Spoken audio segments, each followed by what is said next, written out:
গাড়ি 94-এ আছে, ঠিক আছে। আর গাড়ির ফ্যান চলতেছে, ফ্যানের আওয়াজ, ফ্যান চলতেছে।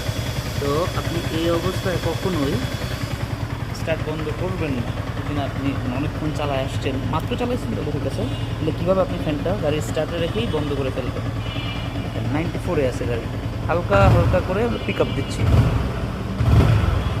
তাহলে কুলেন্টটা ইঞ্জিনের ভিতর দিয়ে পাস হবে পিক আপের সাথে সাথে। যত পিক আপ দেন তত কিন্তু কুলেন্ট জুড়ে পাস হয়। দেখেন 91-তে গেছে, দেখবেন বন্ধ হয়ে গেছে, গাড়ি বন্ধ করে দিলাম। এখন আমার গাড়ি বন্ধ করে দিলেও কিন্তু কুলিং ফ্যানটা ঘুরতেছে না। সে গাড়িটাও মোটামুটি ঠান্ডা হয়ে গেল, আমি চাবিটা বন্ধ করে দিয়ে জাস্ট চলে যাব।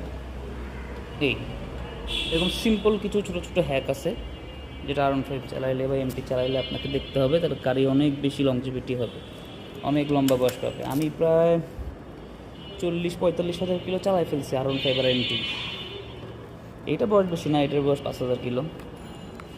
ঠিক আছে, এরকম কিছু ছোটো ছোটো টিপস নিয়ে আবার চলে আসবো।